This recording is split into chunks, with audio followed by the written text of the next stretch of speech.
why e-waste is dangerous? நம்ம நினைக்கிற மாதிரி e-waste வந்து சாதாரண குப்பை கிடையாது. அதுக்குள்ள ரொம்பவே டாக்ஸிக்கான கெமிக்கல் காம்போனன்ட்ஸ் ஒளிஞ்சிருக்கு.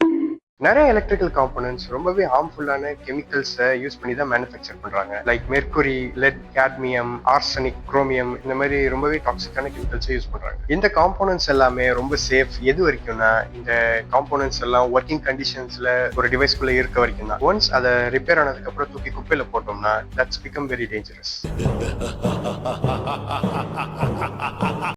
அது ஒரு பெரிய பொல்யூஷன் சைக்கிளே உண்டாக்கிடும். Soil pollution. இந்த சாயில் பொல்யூஷன் எப்படி நடக்கும்னு பாத்தீங்கன்னா, நம்ம ப்ரொடியூஸ் பண்ற ஈவேஸ்ட்டை தூக்கி குப்பையில போட்டோம்னா, குப்பையில தான் போடுறோம்.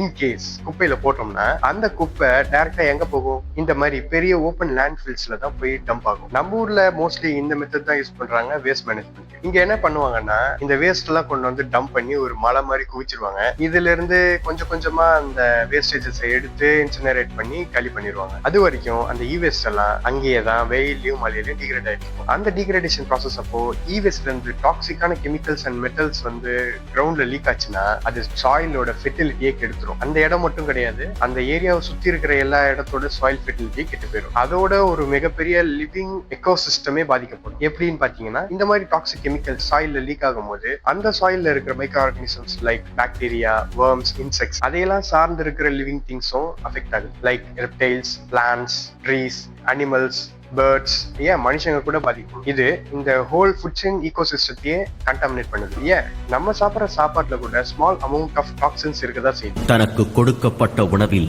நஞ்சு கலந்திருப்பதை போதிதர்மன் அறிந்து கொள்கிறார்.